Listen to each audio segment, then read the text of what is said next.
Oke, ketemu lagi dengan Edwin di channel analisis laporan keuangan. Untuk kali ini saya bahas Vale ya, Vale Indonesia Inco. Kita lihat ya kinerjanya bagus atau enggak berdasarkan laporan keuangan 2025 Q3-nya dari sudut pandang saya. Oke, kita langsung aja ke analisis ya. Inco ya, selalu kita cek untuk reward pembagian dividennya dulu. Ya, buat saya penting ya, perusahaan itu harus bagi dividen. Kenapa? Karena perusahaan yang bagi dividen adalah perusahaan yang memang sudah terbukti profit dari bisnisnya ya, dan kondisi bisnisnya sehat. Jadi kalau perusahaan nggak bagi dividen, bisa jadi perusahaan tersebut hanya untung di atas kertas saja, atau ada masalah di bisnisnya gitu ya, nggak stabil, atau hanya memperkaya owner perusahaannya aja yang merangkap sebagai komisaris dan direksi. Ya, dan untuk Vale ini kita lihat ya, riwayat pembagian dividennya ini bagus. Ya, dia jelas tuh dari tahun 90 sampai sekarang. Cuman gitu ya, ini dia absen bagi dividen di tahun buku 2021 dan tahun buku 2023. Ya, jadi kalau saya perlunya yang 3 tahun terakhir itu bagi dividen gitu. Jadi kalau ini kan hilang satu nih 2023. Berarti kalau yang seperti ini masih belum cukup membuktikan perusahaan kepada saya itu udah stabil. Ya, jadi tapi ini nggak berarti buruk gitu ya, nggak berarti buruk, cuman mungkin buat saya kurang serak aja ya, tapi ini udah lumayan kok 2022 2024 gitu ya. Oke juga gitu, tapi ya buat saya kembali ya nggak masuk kriteria saya.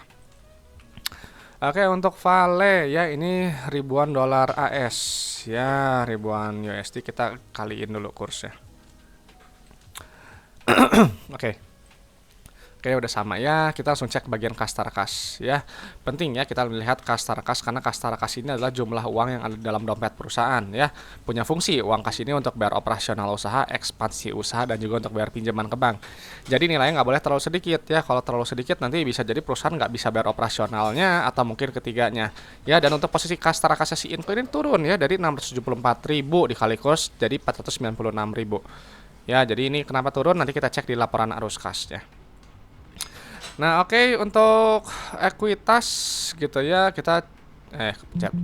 Langsung pilih ke saldo laba ya, yang ini nilainya ya, kita pindahkan dulu. Penting ya buat saya melihat saldo laba. Kenapa? Karena saldo laba ini adalah jumlah akumulasi keuntungan yang telah dihasilkan perusahaan dari semenjak perusahaan ini pertama kali berdiri sampai sekarang 2025 Q3. Ya, jadi si Inco dari dulu pertama kali berdiri sampai sekarang ya, sampai sekarang nih 2025 kita telah menghasilkan total profit itu sebesar 2,2 juta USD dikalikan dengan kurs ya. Jadi kalau ini ribuan juta miliar, 2,2 miliar USD keuntungannya ya total gitu. Ini bagus gitu, saldo labanya positif. Kalau saldo labanya positif, dia bisa bagi dividen ya. Ini tahun buku yang kemarin dia bagi dividen. Jadi bagus gitu, karena kalau misalnya saldo labanya negatif atau defisit ya perusahaan nggak bisa bagi dividen karena dia rugi melulu ya, termasuk kategori perusahaan bermasalah. Jadi kalau perusahaan bermasalah ya mau harganya naik berkali-kali lipat juga saya nggak akan tertarik ya. Lalu kita cek untuk bagian ekuitas pemilik ya, yang ini nilainya kita KNP-nya 0, kita pindahkan dulu ya. Ini kita lihat ya, kita lihat ini ada rasio saldo laba terhadap modal awalnya ini 4,2 ya, ini bagus sekali. Artinya apa? Perusahaan ini telah menghasilkan total profitnya tadi sebesar 4,2 kali modal awalnya ya. Jadi kalau analogi itu teman-teman punya bisnis modal 1 miliar, telah menghasilkan total profit itu sebesar 4,2 miliar ya, di luar dividen yang telah dibagikan. Jadi ini perusahaan yang bagus ya, dan untuk perusahaan yang baik seperti ini gitu ya. Ya memang dihargainya cukup premium ya, di PBV-nya di 1,1 gitu. Saya cari yang di bawah 1 biasanya. Cuman kembali ya, kadang kalau harga itu kan relatif ya, tiap orang ada yang cocok, ada yang masih bilang murah, ya silahkan gitu ya teman-teman yang menilai sendiri. Oke, selanjutnya kita langsung cek ke bagian profitabilitasnya, langsung pilih ke pendapatan ya. Kenapa harus lihat pendapatan? Karena pendapatan ini adalah pos keuangan yang menunjukkan pertumbuhan perusahaan. Ya, perusahaan yang baik ya dia bertumbuh ya, pendapatannya cenderung naik gitu. Nah, ini lihat ini ada penurunan kinerja tipis sekali ya, cuman 3 juta turunnya gitu, 3 juta USD. Jadi ya nggak masalah, kalau tipis sekali sih masih bisa dimaklumi ya. Nah, pendapatan ini nanti dikurangi oleh harga modal barang atau jasa, nanti keluar laba bruto ya. Ini penting, harus kita lihat gitu. Kenapa? Karena laba bruto ini adalah pos keuangan yang menunjukkan inti efisiensi perusahaan gitu ya, yang menunjukkan kemampuan perusahaan menempatkan harga jual barang atau jasanya itu di atas harga modalnya lewat gross profit margin ya. Jadi misalnya ini 10% ya, jadi teman-teman menjual barang 100.000, ambil laba kotornya 10.000 ya 90.000-nya itu adalah harga modal barang atau jasanya. Makanya kenapa kita harus cari perusahaan yang gross profitnya setinggi mungkin, ya gross profit marginnya setinggi mungkin sesuai dengan sektornya gitu. Karena apa? Karena gross profit itu nanti akan dikurangi oleh beban operasional, non operasional, dan beban pajak gitu ya. Nanti keluar laba bersih gitu. Jadi kalau gross profitnya makin tinggi, laba bersihnya juga nanti pasti akan makin tinggi ya, secara teorinya begitu. Nah, jadi setelah dikurangi oleh beban dan seterusnya, nanti keluar laba bersih ya, yang ini nilainya. Nah, ini kita lihat ya. Jadi pendapatan turun tipis, gross profit turun juga gitu ya. Dan laba bersihnya naik ya, naik tipis juga gitu. Jadi masih oke lah segini. Naik berapa persen sih? Ya naik 2%-nya tadi tipis sekali gitu, cuman nggak masalah gitu.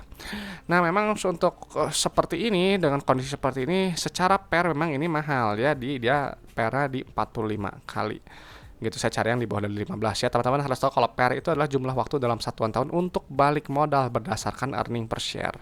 Ya, jadi kalau misalnya beli PER-nya 45 ya berarti holding periodnya ya setidaknya 45 tahun. Ya, maka kenapa banyak investor cari yang PER 5 atau kurang dari 10 gitu, karena dia masih murah secara profitabilitas.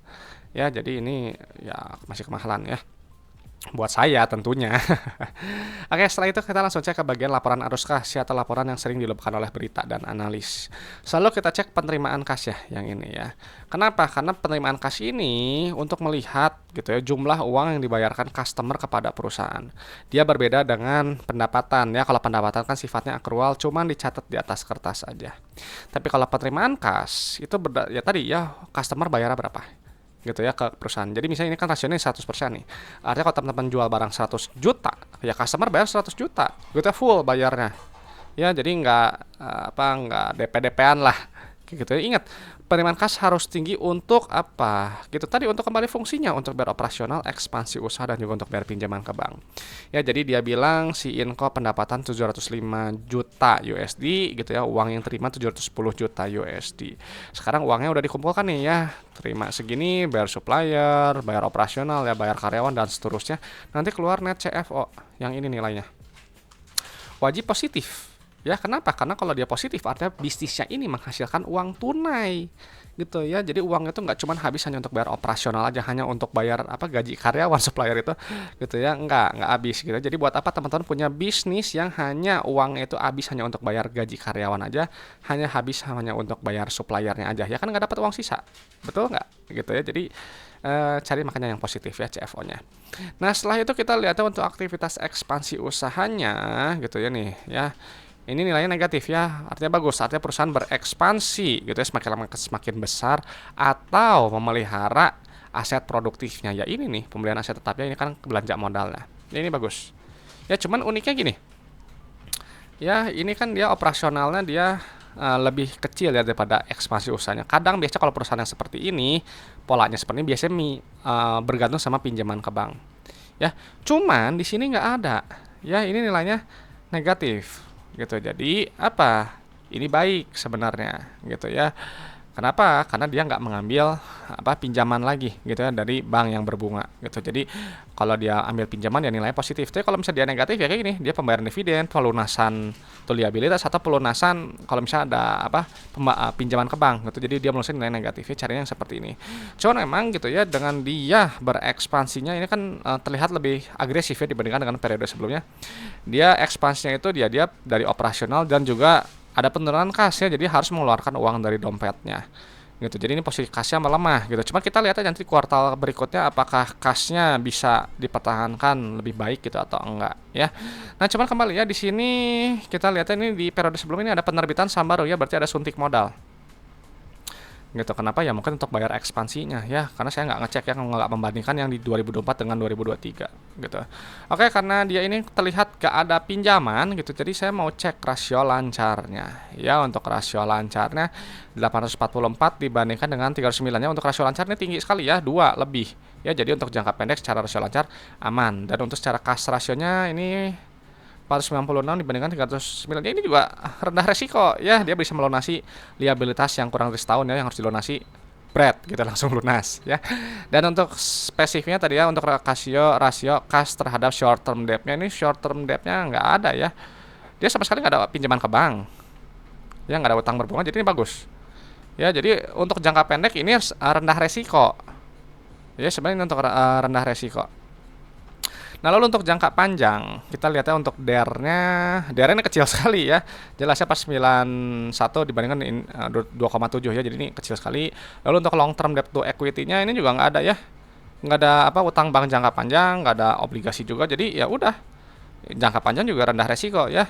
Cuman memang yang perlu diperhatikan ini masalah di arus kasnya aja gitu ya. Harapannya sih kalau buat saya apa namanya ya, CFO bisa lebih tinggi gitu ya, dan ada kenaikan kas ya untuk membantu memperkuat kas tarakasnya gitu. Jadi ini sebenarnya perusahaan yang baik ya, dia bagi dividen juga.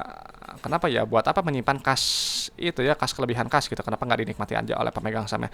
Cuma kadang kalau lihat seperti ini saya jadi agak sedikit ragu ya, apakah nanti di tahun buku 2025 sekarang gitu ya, apakah dia akan bagi dividen atau enggak ya. Jadi itu masih misteri karena kita harus lihatnya di kuartal 4 ya. Jadi setelah data-data keuangan kita pindahkan untuk si Inco ya, ini perusahaan buat saya memang belum menarik ya. Kenapa? Karena ya tadi belum 3 tahun ke belakang bagi dividen, tapi ini sebenarnya ya cukup bagus karena di tahun terakhir tadi udah bagi dividen ya. Nanti kita lihat di kedepannya gimana.